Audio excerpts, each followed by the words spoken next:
स्पष्ट है, अपूर्व रसरूपा च कथा तत्र भविष्यति, वहां अपूर्व रसरूपा कथा होगी। अगर चाहते तो जहां बात हो रही थी ठाड़े ठाड़े वहीं श्रोता वक्ता बन के बस बैठो, कहीं जाने की जरूरत नहीं, वहीं करने लग जाते, वहीं सुनने लग जाते। लेकिन ना, बोले इतनी ऊंचाई पर अरे वन में मोर नाचा, किसी ने देखा? तो देखने वाले थे ही नहीं, तो उससे क्या लाभ? जहां अधिक से अधिक लोग कथा से लाभान्वित हो सकें, ऐसे धरातल से कथा होनी चाहिए। तो हिमालय से नीचे खिसके, कहां बद्रिकाश्रम और कहां हरिद्वार, हम लोगों को कई दिन लग जाते हैं महाराज पैदल जाने में, और अब बस से भी शायद एक दिन में तो नहीं पहुंच पाते हैं, कहीं न कहीं तो पड़ाव करना पड़ता है। श्री सनकादिक जी और श्री नारद जी दोनों बद्रिकाश्रम से खिसक करके हरिद्वार आए। बोले महाराज यहाँ ज्यादा लोग जुट जाएंगे, इनके लिए बिछायत कहां से आएगी? अरे बोले नव कोमल बालुकम, गंगा जी की बालू, गंगा जी की रेती ऐसी है कि लगता है चांदी को रेत रेत करके चूर करके बिखेर दिया गया है। 10 घंटा बैठ करके गंगा जी की जमुना जी की रेती पे उठो और कपड़े झाड़ो तो एक कहीं दाग नहीं, और लगता है कि गद्दा बिछा हुआ है, इतना कोमल कोमल, नव कोमल बालुकम। और चांदनी के लिए अरे बोले नाना तरुलता किरणम, खंपा गाड़ने की जरूरत नहीं, बड़े बड़े वृक्ष साल वगैरह के, और उन पर लता किरण, अनेक लता वल्लरियां चारों तरफ से आच्छादन दिए हुए हैं। हाँ ठीक है, विषाद के लिए बालू और छाया चप्पर के लिए वृक्ष और लताओं का आच्छादन। भूख लगेगी तो बोले वृक्ष फल फूल देंगे, प्यास लगे तो गंगा जी का शीतल निर्मल अगाध मधुर जल, ये कहना नहीं पड़ेगा कि बर्फ डाल के लाओ। हरिद्वार में गंगा जी का जल स्वाभाविक शीतल मधुर, हाँ ये भी ठीक है, ये तो सुविधा हो गई। महाराज पर्वत की उपत्यका है, जंगली प्रदेश है, कथा होती रहे, बीच में बाघ शेर अर्राए पड़े तो, सांप बिच्छू आ गए सड़क करके और किसी पर हावी हो गए तो बोले नहीं, नाना ऋषिगणेर जुष्टम देव सिद्ध निषेवितम। ऐसे ऐसे ऋषि लोग वहां भजन करते हैं जिनके भजन के प्रभाव से जिनकी अहिंसा सिद्ध हो चुकी है, इसलिए यत समीपस्थ जीवानाम बैरम चेतसी न स्थितम। उन संतों के निकट रहने वाले जीव कभी किसी से बैर करते ही नहीं है। सहज बैर सब जीवन त्यागा, गिरि पर सकल करही अनुरागा।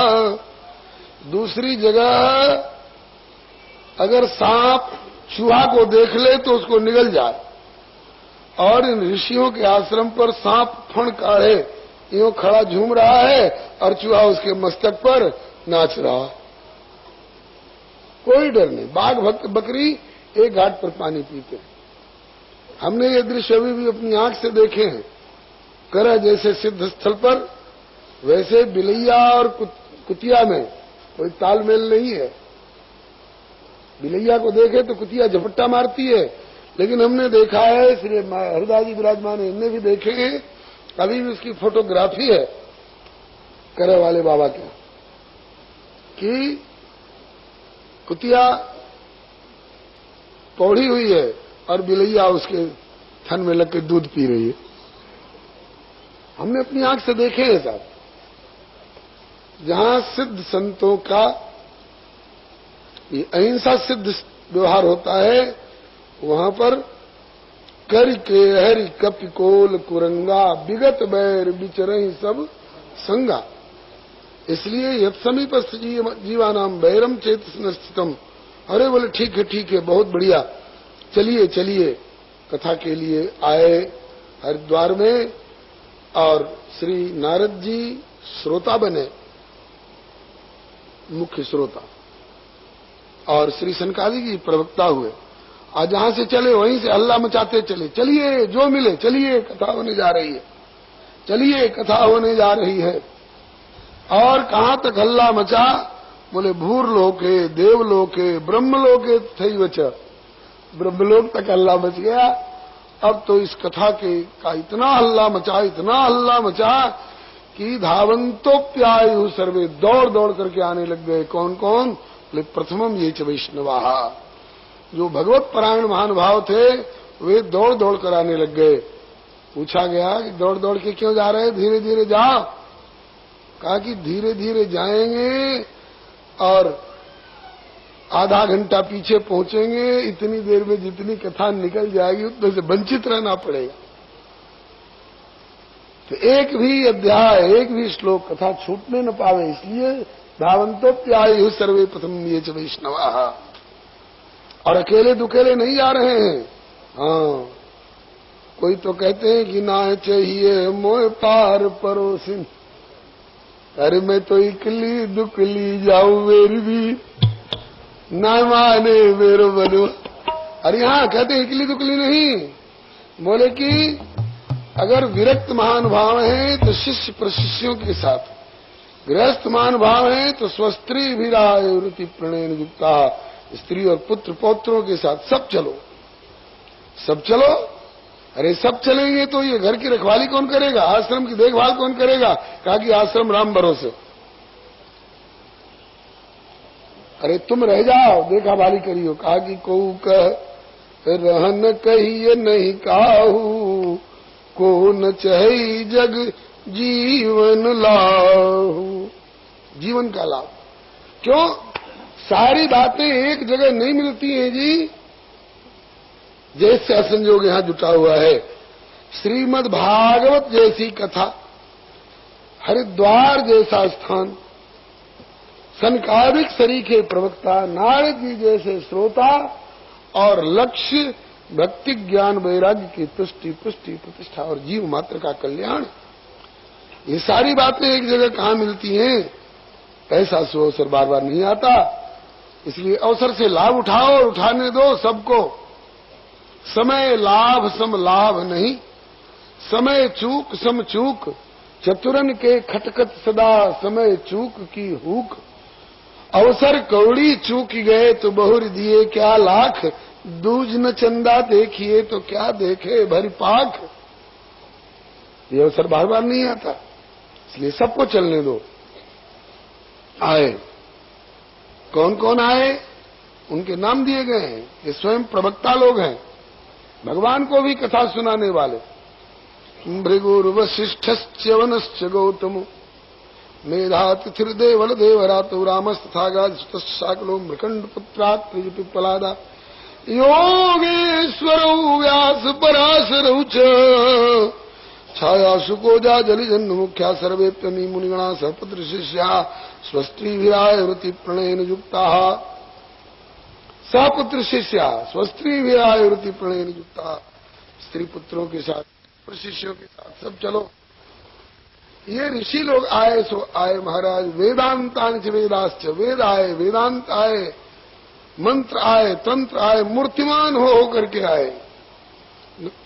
10 सप्त पुराणानी 17 पुराण आए, खट शास्त्राणि था 6 शास्त्र आए, गंगाद्यासरितस्तत्र पुष्करादि सरांश्च, गंगा इत्यादि नदियां आई, पुष्कर प्रयाग इत्यादि तीर्थ आए, मूर्तिमान हो करके आए। ऐसा अवसर बार बार नहीं मिलता। आज भी जहां भगवत कथा होती है ये सब आते हैं। तत्रैव गंगा यमुना च वेणी, गोदावरी सिंधु सरस्वती च,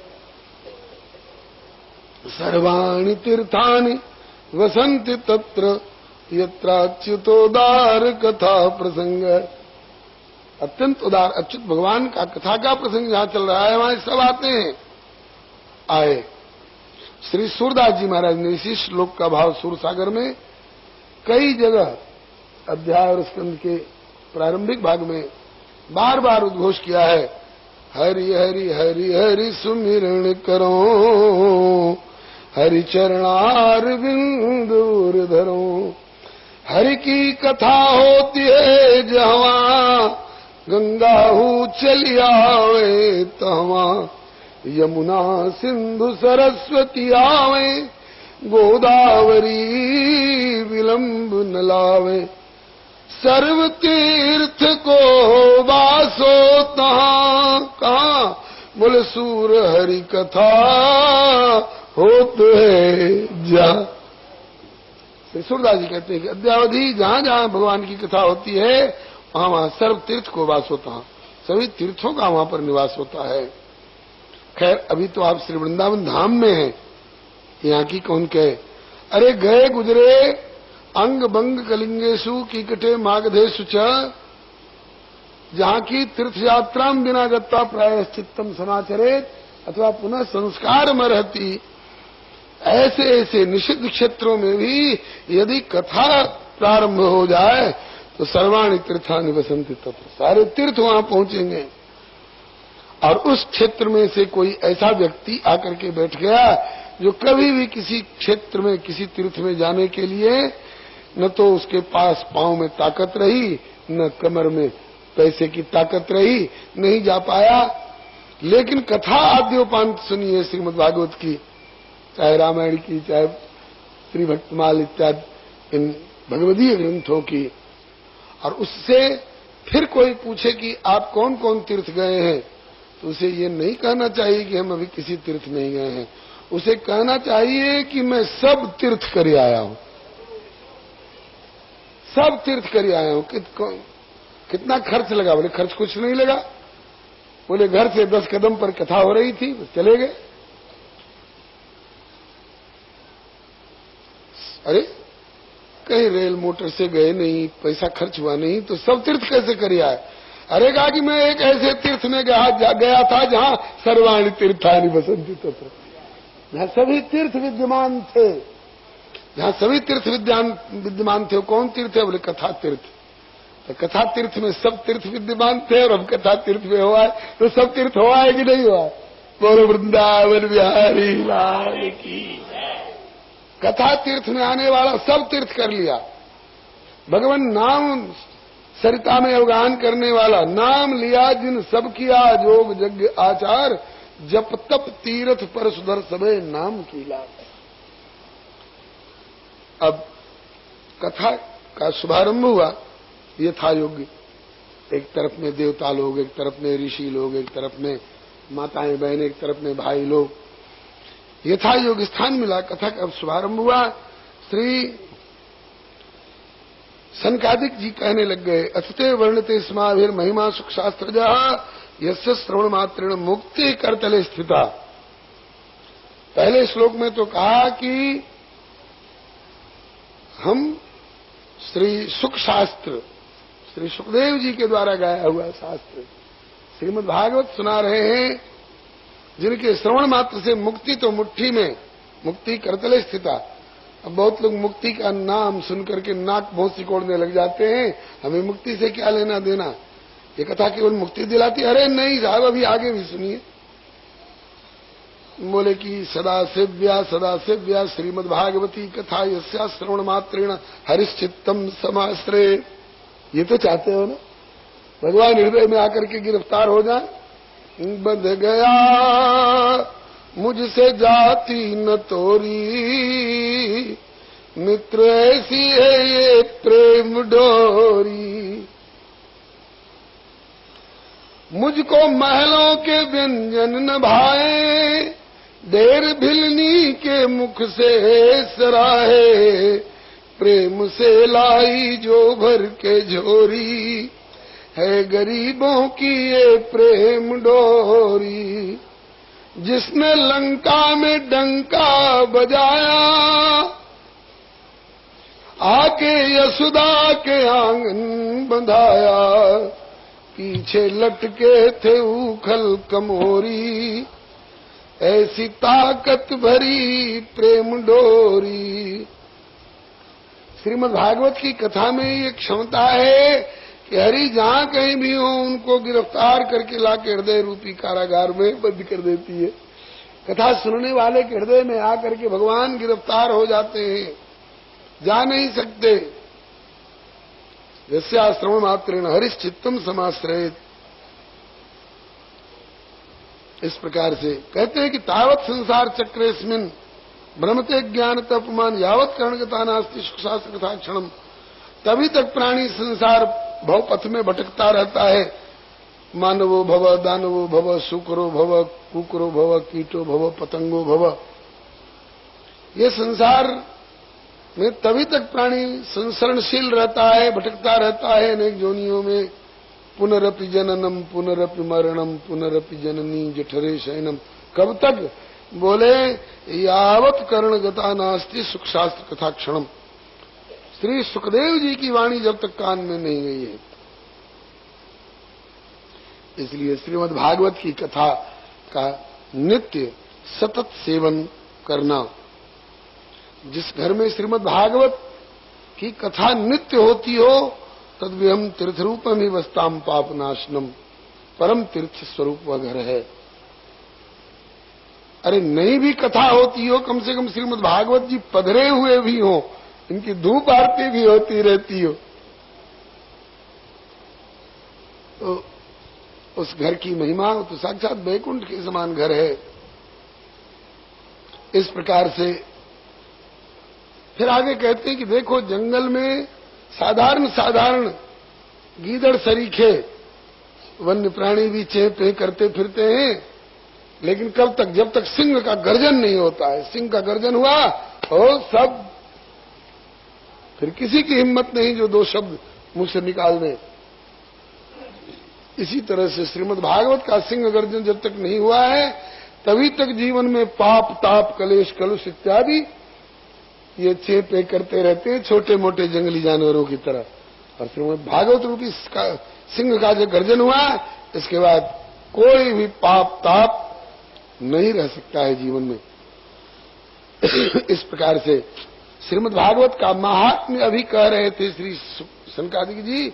उसी समय में एक बड़ा भारी आश्चर्य हुआ, आश्चर्यजनक घटना घटी। आश्चर्य में एकम समभूत तदानीम का बोले तदुच्यते शृणु सौनकत्वम। बता रहे हैं, सुनिए उसको। क्या बोले? भक्ति ही सुतौ तौ तरुणौ गृहीत्वा प्रेमैक रूपा सहसा विरासित श्री कृष्ण गोविंद हरे मुरारे नामानि।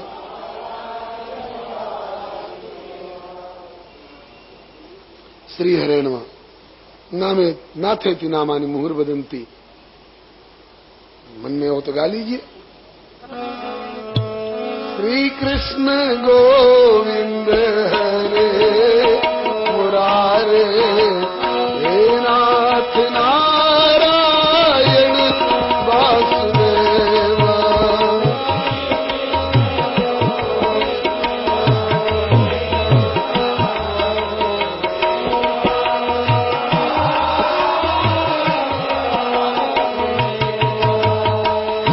श्री कृष्ण गोविंद हरे मुरारे हे नाथ नारायण वासुदेव।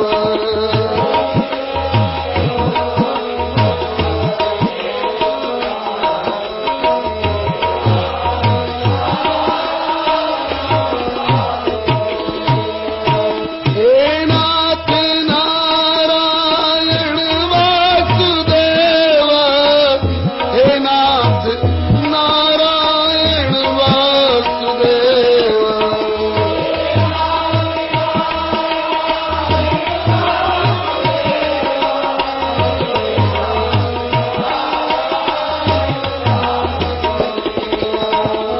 श्री कृष्ण गोविंद हरे मुरारे हे नाथ नारायण वासुदेव।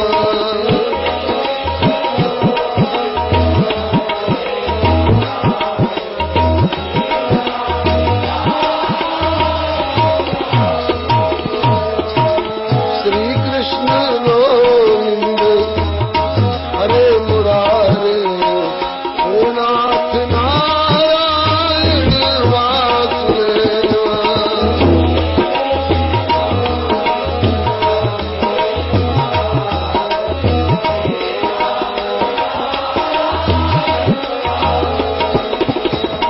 श्री वासुदेव भगवान की जय। श्री लाडली लाल की जय। श्री भगवान नाम संकीर्तन की, श्री भक्ति महारानी की, श्री भक्तवत्सल भगवान की। हम लोग तो बैठे बैठे गा रहे हैं ना, भक्ति महारानी तो नाचती हुई गा रही है, मीराबाई की तरह। पग घुंघरू बांध मीरा नाची रे, पग घुंघरू मैं तो अपने नारायण की, मैं तो अपने आप ही हो गई बाजी रे, आप ही पग घुंघरू बांध रे, पग घुंघरू।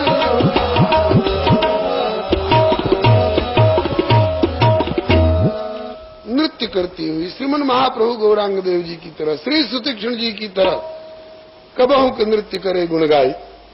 और अकेली नहीं, दोनों पुत्रों के सहित। आश्चर्य है कि नहीं? कहां तो इन विचारों को उठकर बैठने की ताकत नहीं थी। नेत्रई रनवलोकंतो जृंभंतो सालजाओ बकोत्पलितो शुष्क काष्ठ समांग को, जिनकी ये स्थिति थी, और आज भक्ति सुतौ तो तरुण गृहीत्वा प्रेमैक रूपा सहसा विरासित श्री कृष्ण गोविंद हरे मुरारे नाते नामानि मोर बदंती। इस तरह से गाती हुई और नृत्य करती हुई सभा में आ गई और उन्मत्त नृत्य कर रही है। जो जो लोग नहीं पहचान पाए उन लोगों ने भर्त्सना करनी प्रारंभ करी। अरे राम राम, देखो देखो ये कौन पगली औरत आ गई। ये संतों की सभा है कि कोई विषयी लोगों की महफिल है? ये संतों की सभा में कथा के बीच में ही नाचने का क्या तुक है? भगा इस पगली को। क्यों आकर संतों की सभा में नाच रही? तो बदनाम करा देगी संतों की सभा को। लोग कहेंगे कि ये कैसे महात्मा है, ये लुगाई इनको भैया बानी को नचा रहे हैं कि कथा कर रहे हैं। कथा के नाम पर जो कथा और संत समाज बदनाम हो जाएगा। भगा इस पगली को। कहां से आई? तब तक श्री सनकादिक जी ने शांत किया सबको। आप लोग शांत रहे। ये कोई साधारण प्राकृतिक पगली औरत नहीं है। ये तो वो साक्षात भक्ति महारानी है जिनकी कृपा प्राप्त करने के लिए शंकर जी अपना बागंबर फैला करके प्रभु से याचना करते हैं, बार बार वर मांगो हर्षि देहु श्रीरंग पद सरोज अनपायनी भगति सदा सत। वही भक्ति महारानी है।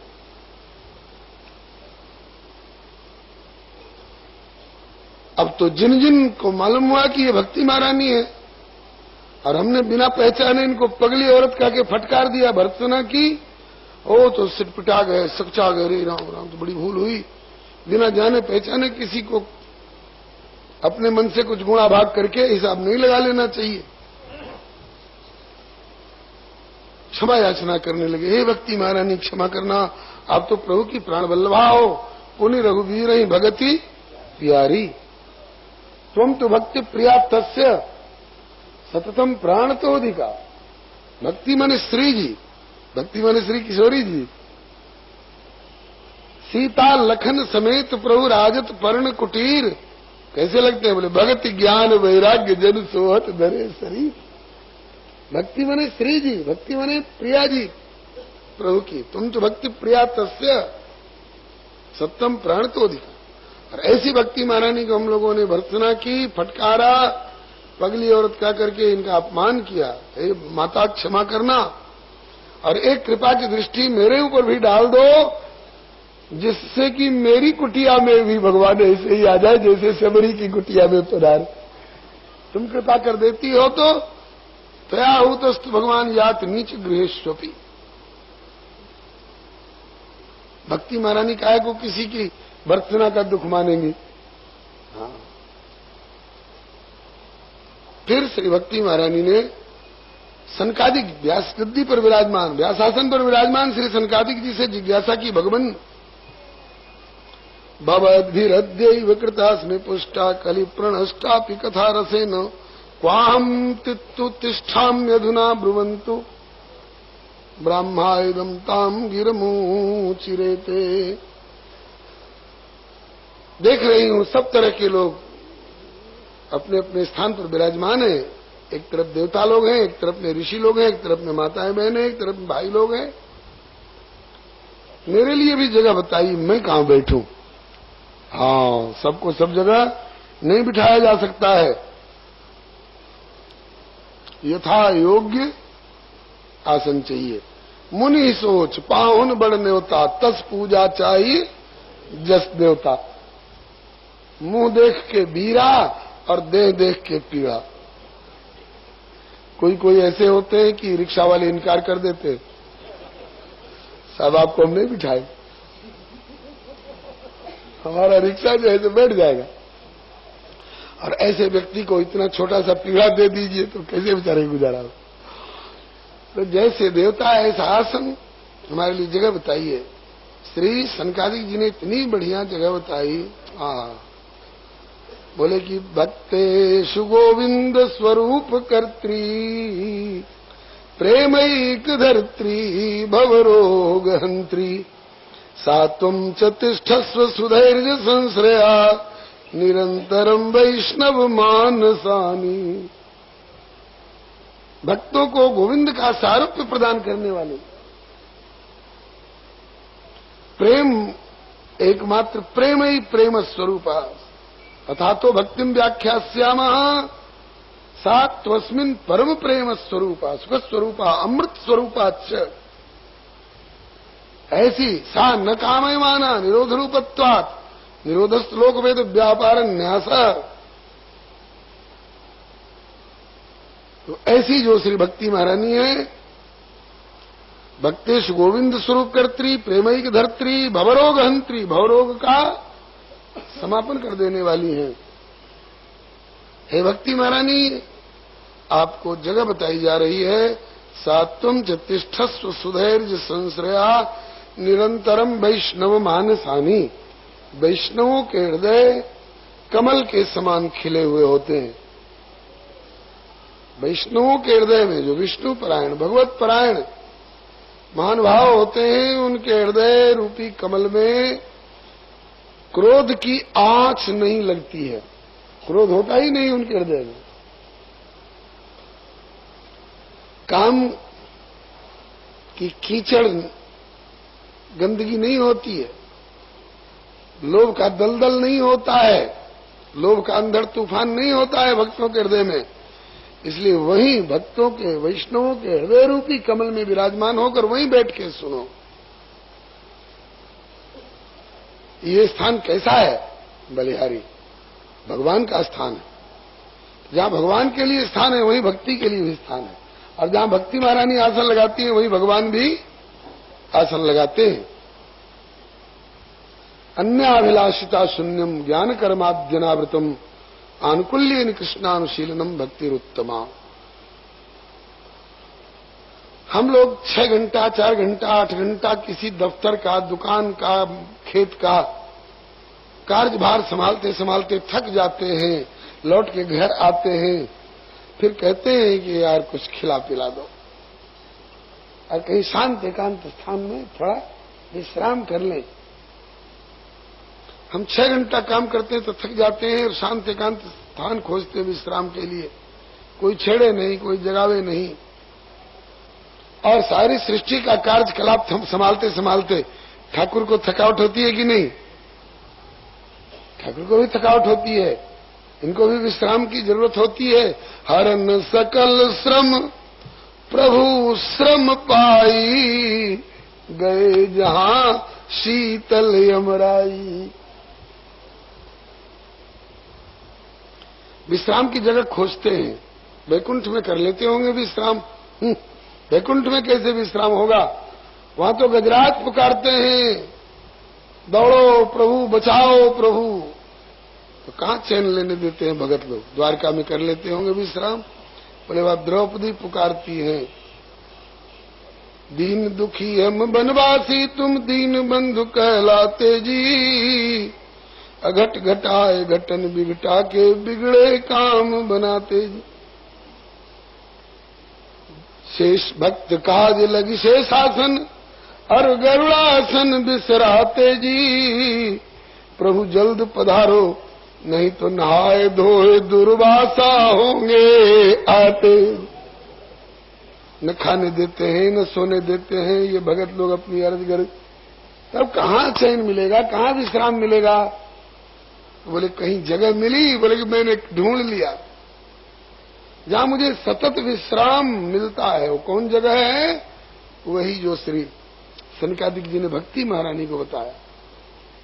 भक्तेषु गोविंद स्वरूप कर्त्री प्रेमैक धर्त्री भवरोगहंत्री सात्वम तिष्ठस्व सुधैर्य संश्रया निरंतरम वैष्णवानुसानी।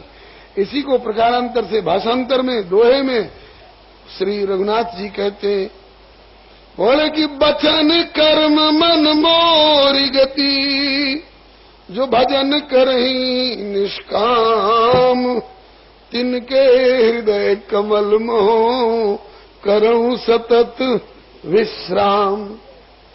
जो मनसा वाचा कर्मणा सर्वतो भावेन अनन्य भाव से मेरी ही शरण रह करके जो निरंतर भजन करते हैं और निष्काम भजन करते हैं, दीयमानम न गृहणंती। नाथ आज मैं काह न पावा, अब कछ नाथ न चाहिए मोरे। ऐसी जगह श्री सनकादिक जी ने भक्ति महारानी को बताई। भक्ति महारानी ने सभा पर दृष्टि डाली, सब वैष्णव ही थे। वैष्णवता दो तरह की होती है। पद्म पुराण का श्लोक है, द्विविधम वैष्णवम प्रोक्तम बाह्याभ्यंतर में च बाह्याभ्यंतर साम्यम यत् तद वैष्णव मुदार्थम बाह्यम तो शंख चक्राभ्याम आंतरम वीतरागता। बाहरी और आभ्यंतरिक क्रियात्मिका और भावात्मिका दोनों तरह की वैष्णवता, दोनों तरह की भक्ति संतुलित रूप में जिनके हृदय में विराजमान हो। वैष्णव की भी परिभाषा कई कई तरह की दी गई है। एक ही श्रीमन महाप्रभु गौरांग देव जी से कभी किसी ने पूछा, कार्य बोली वैष्णव, वैष्णव किसको बोलते हैं? तो कहते हैं कि जहार मुखे एक बार सुनी कृष्ण नाम से ही वैष्णव तार करियो सम्मान। एक बार भी जिसके मुख से भगवान नाम उच्चारण हो, कान में पड़ जाए, तुम्हारे समझने में वैष्णव है। वैष्णव नहीं होता तो इसके मुख से प्रभु का नाम निकलता ही नहीं। लेकिन ये थर्ड डिवीजन वाले वैष्णव हैं। और सेकंड डिवीजन वाले इससे ऊंचे बोले, जहार मुख कृष्ण नाम निरंतर जहार वदने, कृष्ण नाम निरंतर जहार वदने से ही वैष्णव श्रेष्ठ भगत तार चरणे। एक बार नाम लेने वाले से ज्यादा श्रेष्ठ वो है जो निरंतर भगवान नाम उच्चारण करता रहता हो। ये सेकंड डिविजनर है। और तीसरी बार किसी ने पूछा कि वैष्णव किसको कहते हैं, तो बोले कि जो निरंतर भगवान नाम लेता रहता हो, यह विशेषता तो हो ही, बल्कि बाह्य और आभ्यंतरिक वैष्णवता के सांचे में ऐसे संतुलित ढंग से ढला हुआ हो कि जहार दर्शने मुखे ऐसे कृष्ण नाम तार जानियो तुम्हें वैष्णव प्रधान। जिसके दर्शन मात्र से प्रभावित होकर के अन्य प्राणी भी कृष्ण कृष्ण को ही व्याघ्र नाचिते लगी लो, ऐसे को तार जानियो तुम्हें वैष्णव प्रधान। वो प्रधान वैष्णव उत्तमोत्तम श्रेणी वाले, first class first, gold medallist Vaishnav. इनमें भी कई तरह की श्रेणियां होती हैं। आगे आप एकादश स्मृति में सुनेंगे। सर्वभूतेषु अपश्येत् भगवद्भाव आत्मन भूतानि भगवत्यात्मन्येषु भागवतोत्तम ईश्वरे तदधीनेषु बालिशेषु दिशत्सु च प्रेम मैत्री कृपोपेक्षाया करोत् समध्यम अर्चायामेव हरे पूजामेव श्रद्धेयते नृतभक्तेषु चान्येषु सभक्त प्राकृत स्मृता। तो कहते हैं कि जिस किसी भी तरह से जिसमें वैष्णवता हो, हे भक्ति महारानी आप उनके हृदय में विराजमान होइए। ये श्री सनकादिक जी ने जो कहा, श्री भक्ति महारानी ने सभा पर दृष्टि डाली, सबके माथे पर तिलक था, सबके गले में कंठी थी, सबके हाथ में माला थी, सबके हाथ में सुमिरनी थी, सबकी जिह्वा पर प्रभु का नाम था। कहा कि तो सब वैष्णव ही है। कहा कि तो सबके हृदय में बैठो, अधिकस्याधिकम फलम। सबके हृदय में बैठेंगे। तो भक्ति महारानी ने उतने रूप धारण करके सबके हृदय में विराजमान अपने को कर दिया। और जिनके जिनके हृदय में भक्ति महारानी विराजमान हो गई, सबके हृदय द्रवित हो गए, सबकी आंखों से प्रेमाश्रु की धारा चलने लग गई, सबके कंठ गदगद, सबके शरीर रोमांच कंटकित हो गए। अब इसकी प्रतिक्रिया देखिए। पहले तो नारद जी के ऊपर प्रतिक्रिया हुई। नारद जी ने कहा कि अभी कथा कहां शुरू हुई है, अभी तो कथा का महात्म्य हो रहा है। वारे श्रीमद् भागवत और वारे भागवती कथा कि अभी भागवती कथा शुरू नहीं हुई, श्रीमद् भागवत का महात्म्य वर्णित हो रहा है। और इतने ही में भक्ति ज्ञान वैराग्य का यह परिवर्तित स्वरूप में देख रहा हूं। कहां तो वृंदावन में इनको उठ के बैठने की ताकत नहीं थी, और कहां यहां नाचते हुए ननर्थ मध्य त्रिकमेव तत्र भक्त्यादिका नाम नटवत तेजसाम, ये स्थिति आई गई। आप लोगों ने देखे होंगे, ये बैद्यनाथ आयुर्वेद भवन, डाबर वाले, झंडू वाले अपनी अपनी दवाइयों का प्रचार करते हैं। दीवारों पर सब चित्र बनाते हैं, बीच में दवा का चित्र, एक तरफ में एक ऐसे व्यक्ति का चित्र, लगता है कि अब मरा तब मरा, और दूसरी तरफ में एक हृष्ट पुष्ट तंदुरुस्त और प्रसन्न चित्र व्यक्ति का चित्र। इधर बीमार का चित्र रहता है, उधर नीचे लिखा रहता है दवा सेवन से पहले, ये हालत। और इधर स्वस्थ का चित्र रहता है, लिखा रहता है दवा सेवन के बाद। क्या बुलंदी! उसी तरह से कथा सेवन के पहले की भक्ति ज्ञान वैराग्य का दर्शन किया था नारद जी ने। दुखी, उदास, क्षीण, जर्जर, मूर्छित। और वही कथा सेवन के बाद उसी भक्ति ज्ञान वैराग्य को देख रहा, तत्रिकम तरुणायते भक्ति सुतौ तो तरुणो गृहीत्वा प्रेमैक रूपा सहसा विरास। ऐसा नहीं कि किसी खास समय की घटना हो, नहीं होगी किसी खास समय की ऐतिहासिक घटना भी, इसमें संदेह वाली बात मत करिएगा। लेकिन आज भी हम लोगों के हृदय के भी किसी कोने में भगवान के द्वारा दिए हुए भक्ति ज्ञान वैराग्य वाले संस्कार प्रसुप्त रूप में, मूर्छित रूप में, जर्जर रूप में हैं, पड़े हुए। जब तक हम कथा के संपर्क में नहीं आए हैं, तब तक हमारे हृदय वाले ज्ञान भक्ति और वैराग्य भी प्रसुप्त और जर्जर और मूर्छित स्थिति में है, पड़े हुए किसी कोने में। अब कथा सुने, कथा सुनने के बाद ये लगता है कि साहब को भी कुछ मिल गया, हमारी हृदय वाली भक्ति पुष्ट हो गई, ज्ञान वैराग्य एकदम उठ के खड़े हो गए, तगड़े हो गए। अब नारद जी आंखें फाड़ फाड़ करके देख रहे हैं, ये वही भक्ति महारानी है जो माथे पर यूं करके रो रही थी वृंदावन में। ये वही ज्ञान और वैराग्य हैं जो यूं पड़े हुए थे अचेत। बोले हाँ जी वही है। ये बड़ा चमत्कार निकला भाई कथा में। ये कथा का रस जो है बड़ा चमत्कार पूर्ण रस सिद्ध हुआ। ये तो हमने प्रत्यक्ष देखा। और इसकी और प्रतिक्रिया देखिए, इसकी प्रतिक्रिया वैकुंठ तक हुई। भगवान अथ वैष्णव चित्तेषु दृष्ट्वा भक्तिमलौकिकीं निजलोकं परित्यज्य भगवान भक्तवत्सलः वनमाली घनश्यामः पीतवासा मनोहरः कांची कलापुरुषरोलसन्मुकुटकुण्डलः त्रिभंगललितश्चारुकौस्तुभेन विराजितः कोटिमन्मथलावण्यो हरिचंदन चर्चितः परमानंद चिन्मूर्तिर्मधुरो मुरलीधरः आविवेश स्वभक्तानां हृदयान्यमलानि च। भगवान अपना धाम छोड़ करके दौड़ करके आए। उस सभा में वैष्णवों की का जमघट और प्रत्येक के हृदय में भक्ति ज्ञान वैराग्य को देख करके भगवान से धाम में नहीं रहा गया, धाम से दौड़ करके आए। और जिनके जिनके हृदय में भक्ति देखी, उनके उनके हृदय में भगवान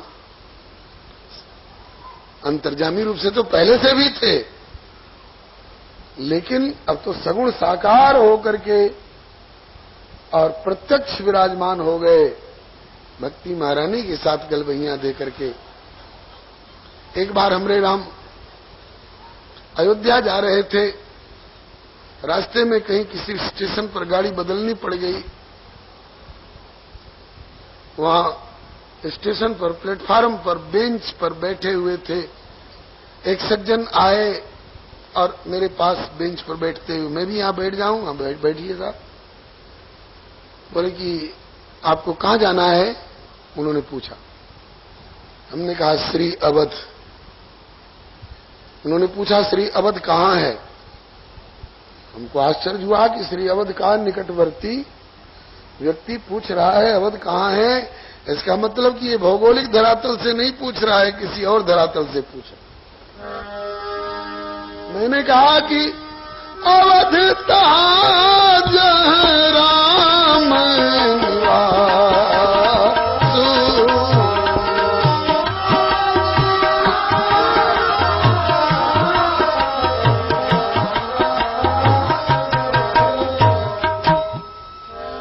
अवध कहां?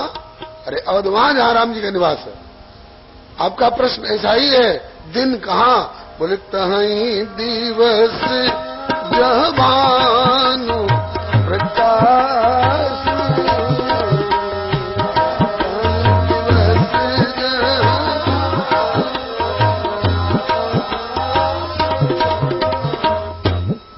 जहां सूर्य वहीं दिन, ऐसे ही जहां भक्ति वहां भगवान, और जहां भगवान वहीं अवध, वहीं वृंदावन।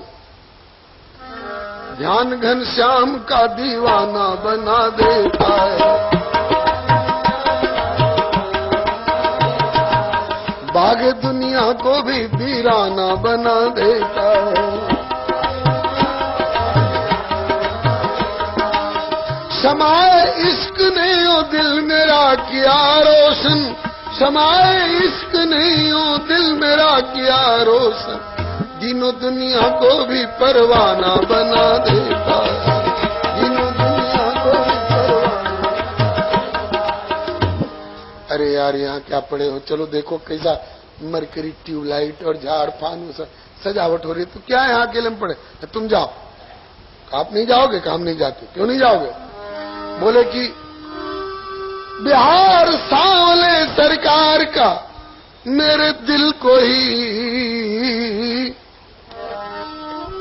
बिहार सांवले सरकार का मेरे दिल को ही, मेरे दिल को ही कभी गोकुल कभी बरसाना बना दे, कभी गोकुल कभी बरसाना, कभी गोकुल कभी बरसाना बना देता है, कभी गोकुल कभी गोकुल कभी बरसाना बना देता है, कभी अवध तहाँ जहाँ राम निवासु, अवध कहाँ कहीं दिवस जहाँ भानु प्रकाशु, कहीं दिवस।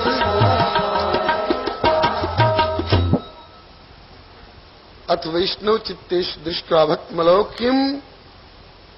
भगवान ने देखा कि अलौकिक की भक्ति इन वैष्णवों के हृदय में विराजमान है, तो निजलोकम परित्यज्य, अपना लोक छोड़ करके भगवान दौड़े आए और उनके हृदय में आकर के सगुण साकार रूप में विराजमान हो गए। भक्ति और भगवान दोनों जब सगुण साकार रूप में विराजमान हो गए, उन लोगों के आनंद आह्लाद का क्या कहना। बलिहारी उधर वैकुंठ के पार्षदों ने देखा, कहां दौड़े गए प्रभु, किसी पर संकट पड़ा है, बचाने जा रहे हैं। बोले ना, बड़े आनंद विभोर होकर के गए, चिंतित होकर नहीं गए। बोले कहां गए? बोले कहीं आनंदमयी गोष्ठी हो रही है। कौन सी गोष्ठी? बोले भागवत की कथा हो रही। अरे भागवत की कथा में वो आनंद की भगवान वैकुंठनाथ भी वैकुंठ छोड़ के दौड़े जा रहे, गोलोकनाथ गोलोक छोड़ के दौड़े जा रहे हैं। जब भगवान चले गए कथा में, सत्संग में, तभी तो कहते हैं ना हम बसामि वैकुंठे योगिना हृदय न मदभक्ता यत्र गायन्ति तत्र तिष्ठामि नारद। जब भगवान सत्संग गोष्ठी में कथा में दौड़े जा रहे हैं, इसका मतलब कि कथा का आनंद वैकुंठ के आनंद से भी ज्यादा तगड़ा आनंद है। तभी तो श्री कबीरदास जी कहते हैं कि आवा बुलावा राम का तो कबीरा दीना रोए, क्योंकि जो सुख है सत्संग में सो वैकुंठ न हो। तो कहा कि जब भगवान धाम छोड़ करके धरती पर चले गए तो हम धाम में बैठे क्या करेंगे, हम किसको पंखा जलेंगे, हम किसके ऊपर चमड़ डुलावेंगे, चलो वहीं चलो। तो वैकुंठ वासिनो ये च वैष्णवा उद्धवादय। वैकुंठ का मतलब कोई संकीर्ण अर्थ नहीं लेंगे, साकेत वैकुंठ, गोलोक वैकुंठ, ये सब वैकुंठ ही है। कुंठा से रहित भगवत धाम, मायाजन्य विकार से रहित भगवत धाम। तो भगवान धाम छोड़कर चले गए तो भगवान के पार्षद भी वैष्णवा उद्धवादय, ये वैकुंठवासी लोग हैं। उद्धव जी हैं, प्रहलाद जी हैं, ये लोग भी दौड़ दौड़ के आए। और कैसे आए, बोले कि गूढ़ रूपेण संस्थिता, छिप करके, साधारण लोगों जैसा भेष बना बना करके। अगर चतुर्भुज रूप में आते ना तो सब लोग इन्हीं की ओर देखने लग जाते, ये कौन है, कहां से आए, कैसे आए। इसलिए कथा में ऐसे ढंग से मत जाओ कि कथा से ध्यान हटकर सब आप ही को देखने लग जाए। हाँ, ग्वालियर वाले बाबा 3 उदाहरण देते, कर वाले बाबा। बकरी को प्यास लगती है, सरोवर के किनारे जाती है, सरोवर में प्रवेश नहीं करती है, जल के तट पर जाकर अपने आगे वाले दोनों पैर का घुटना मोड़ करके पानी पी लेती है, चल देती है, पानी गंदा नहीं हुआ। गाय पहुंचती है तो पिछले पैर बाहर रहते हैं जमीन पर, और आगे वाले केवल 2 पैर 1 कदम आगे जमीन जल में रखती है, और फिर मुंह डाल के पानी पी लेती है, निकल के चली जाती है, पानी गंदा नहीं होता। और भैंस आती है तो अरे राम, उसका बस चले तो पूरे तालाब को पानी नहीं रहने दे, कीचड़ बना दे। तो बाबा कहते हैं कि कथा में बकरी अथवा गाय की तरह आना चाहिए, भैंस की तरह नहीं आना चाहिए।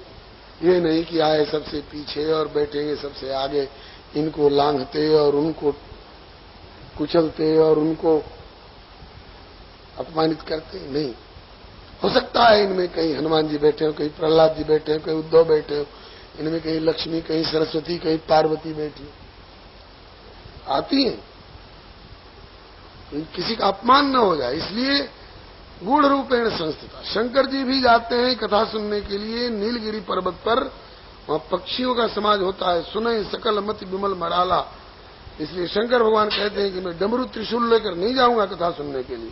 कैसे जाओगे, बोले मैं कछु काल मराल तनु धरित कीन निवास।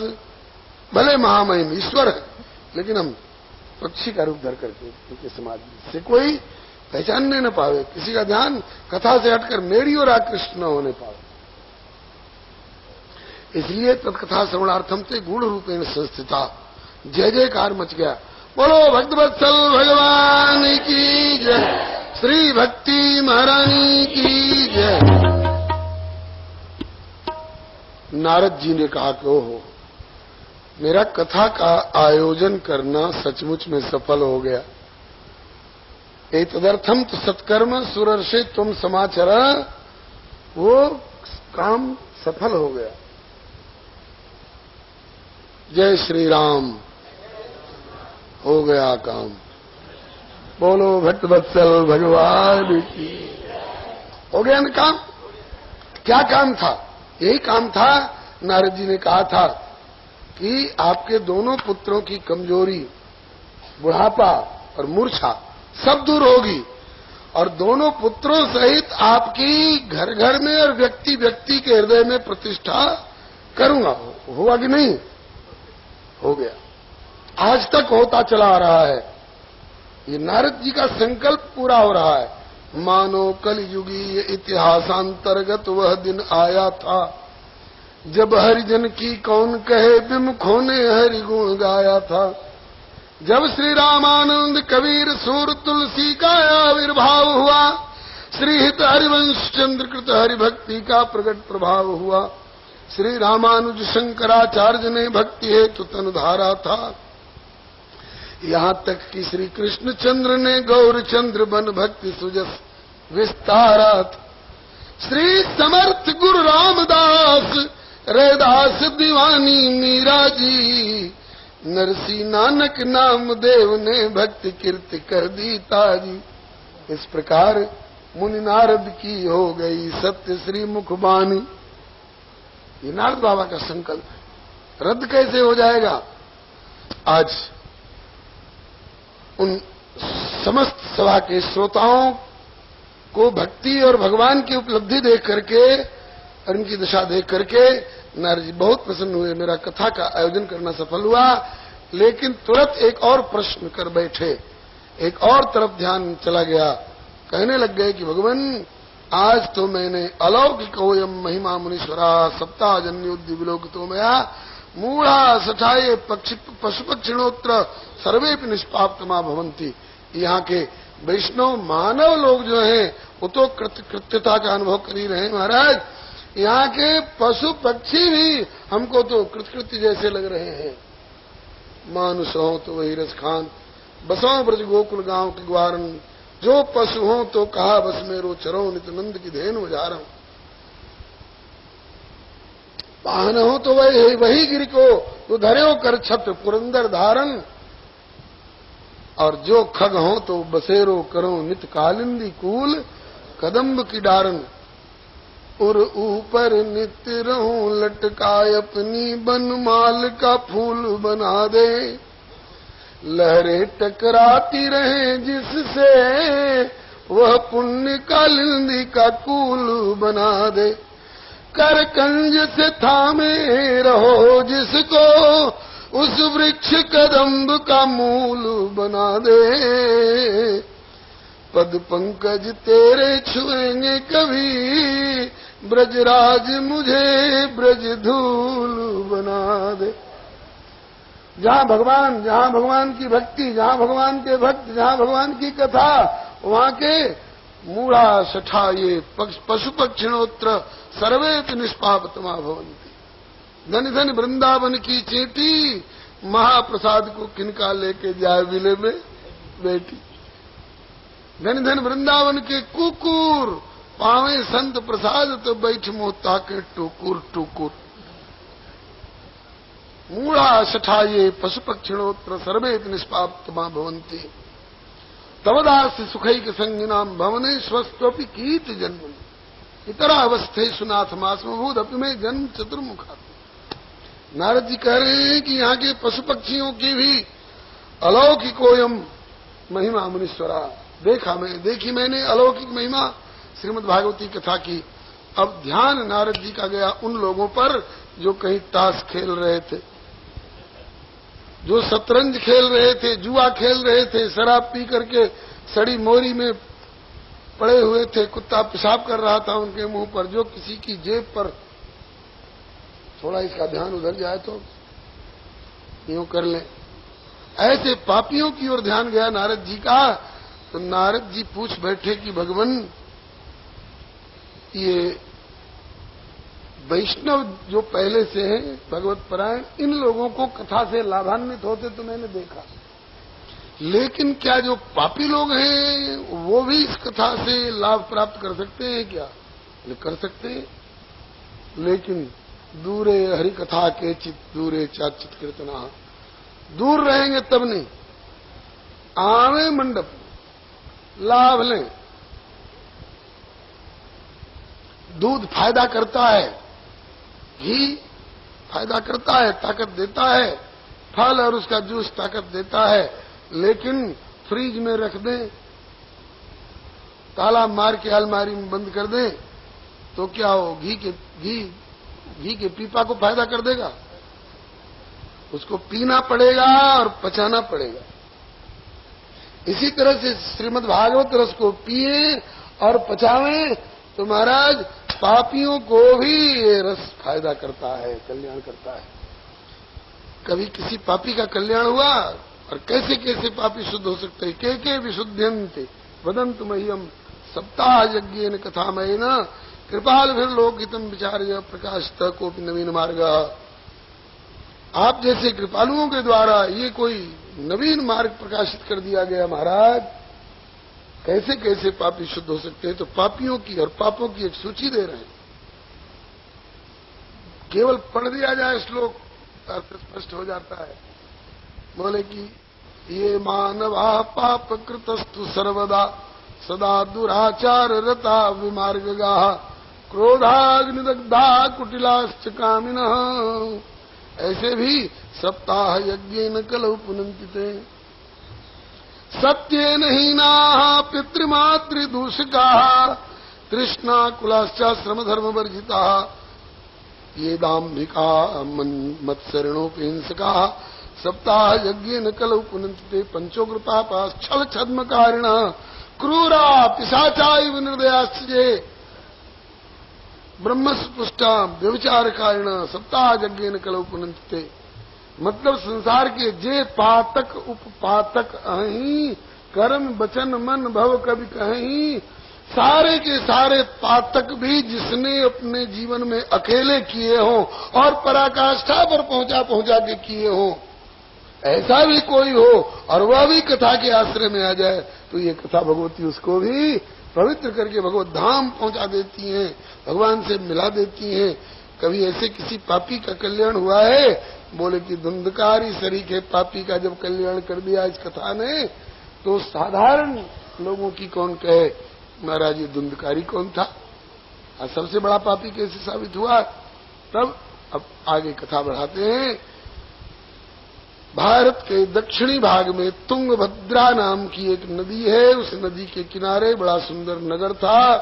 उस नगर के रहने वाले सभी तरह से खुशहाल थे। उनमें एक पंडित आत्मदेव शर्मा नाम के ब्राह्मण भी थे, बड़े विद्वान, बड़े धनाढ्य, बड़े प्रतिष्ठित, सब कुछ था, लेकिन उनके कोई संतान नहीं थी, पुत्र नहीं था।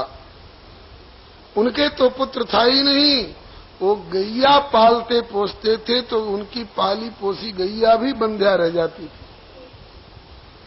इतना ही नहीं, अपने हाथ से अपनी फुलवारी में एक पौधा भी रोप देते तो चाहे वो फूल का पौधा होता चाहे फल का पौधा होता, उसमें न फूल लगते न फल लगते, ऐसे बनरिया के रह जाता था, उसका कुढ़िया के रह जाता था। इस बात की उनको स्वयं ग्लानि तो थी ही, बस्ती भर में इस बात की चर्चा थी कैसा पापी है, ब्राह्मण के घर में जन्म पाकर के भी पूर्व जन्म का कैसा इसका पाप है कि इसको संतान नहीं, इसके गैया को संतान नहीं, इसके पेड़ पौधे में फूल और फल। कोई कोई तो इतना तक कह देते थे कि ऐसे के हाथ का हम पानी भी पीना पसंद नहीं करते। इस बात से बड़ा दुख होता बेचारे को। यद्यपि जग दारुण दुख नाना, अनेक प्रकार के दुख हैं, लेकिन सबते कठिन जाति अपमान। अपनों के बीच में अपमानित और बहिष्कृत होकर के रहना ये बहुत कठिन दुख है। इनने सोचा ऐसे अपनों के बीच में अपमानित बहिष्कृत तिरस्कृत होकर के रहना जीना, इससे तो अच्छा है मर जाना। कहाँ जाके मर जाना? घर में जहर खा के मर जाना? बोले ना, आत्महत्या का पाप लगेगा। कैसे मरोगे? बोले मोह मरिबे को नेम है, मरो तो हरि के द्वार, कबहू तो हरि पूछिए कि कौन पर्यो दरबार। तो हरि कहाँ मिलेंगे? भगवंत इतनी जल्दी कहाँ मिलेंगे? अरे भगवंत नहीं मिलेंगे तो भगवंत के प्रतिनिधि संत तो मिलेंगे। जंगल में चलो, जंगल में बड़े बड़े सिद्ध कोट के ऋषि मुनि महात्मा होते हैं और उनमें इतनी ताकत होती है कि जो न करे लकीर सो करे फकीर। जो बात दवा से हो न सके वो संत दुआ से होती है। जब कामिल मुर्शिद मिलते हैं तब बात खुदा से होती है। सुनी आचरज करे जन कोई, सत्संगति महिमा नहीं गोई।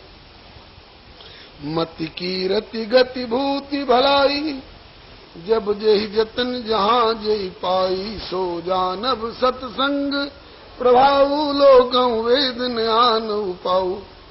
इसलिए जंगल में चलो, या तो कोई साधु संत मिले सिद्ध कोट के तो उनसे आशीर्वाद मांगूंगा, बाबा आशीर्वाद दो पुत्र हो जाए, और कदाचित संत नहीं मिले तो जंगली बाघ शेर मारेंगे थाप। ऐसे अपमानपूर्ण जीवन से छुटकारा मिल जाएगा, आत्महत्या का दोष भी नहीं लगेगा। यह सोच करके बेचारे जीवन से निराश जंगल में गए पंडित आत्मदेव शर्मा, और वहां सच संजोगवश भगवत प्रेरणा से मुहूर्ताद तत्रैव सन्यासी कश्चिदागतः, एक सन्यास जीवन वाले संत पधारे। उनको देखकर ब्राह्मण देवता को श्रद्धा हुई, उनके चरणों में जाकर के रोने लग गए। महात्मा ने पूछा, कथम रोदिषि विप्रत्तम काते चिंता बलीयसी। ब्राह्मण देव क्यों रो रहे हो, किस बात की चिंता है? बताए कि महाराज सब कुछ है, एक संतान नहीं। कहा कि संतान क्यों चाहते हो, पुत्र क्यों चाहते हो? कहा कि इसलिए कि संतान से लोक में सुख और परलोक में सद्गति मिलेगी। कहा कि पंडित हो, पढ़े लिखे हो, और ऐसी भ्रमात्मक बात करते हो, किसने तुमको बहका दिया कि संतान से सुख और संतान से सद्गति होती है? राजा सगर को 60,000 पुत्र थे, स्वयं अपने सुख और सद्गति का उन भागों को ठिकाना नहीं। कपिल देव जी जैसे संत का अपमान करके राख की ढेरी बन गए। शरीर तो राख की ढेरी बन गया, आत्माएं उनकी भटक रही थी। वो तो धन्य भगीरथ जैसा वंशज उत्पन्न हुआ, जो गंगा जी को ला करके उनका उद्धार कराया। नहीं तो पता नहीं कितने करोड़ों वर्षों तक, कि करोड़ों कल्पों तक वही पड़े रहते।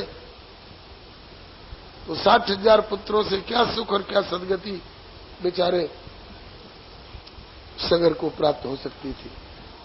धृतराष्ट्र जैसे नेत्रहीन पिता को दुर्योधन दुशासन सरीखे 100 पुत्र थे, लेकिन एक भी इस तरह के थे जो कि अपने पिता को लोक में सुख और परलोक में सद्गति दिला सकते नहीं। और शबरी और भीष्म पितामह, इन्होंने कितने संतान प्राप्त किए, कितने संतान उत्पन्न किए, लेकिन बिना संतान उत्पन्न किए भीष्म पितामह को और शबरी माता को जो गति प्राप्त हुई, जो सुख और सद्गति प्राप्त हुई, 1000-1000 बेटे वाले नहीं प्राप्त कर सकते। सुख चाहते हो तो सुख सागर भगवान का भजन करो, उनका चरणाश्रय लो। गति होगी राम गुण गाए से, गति हो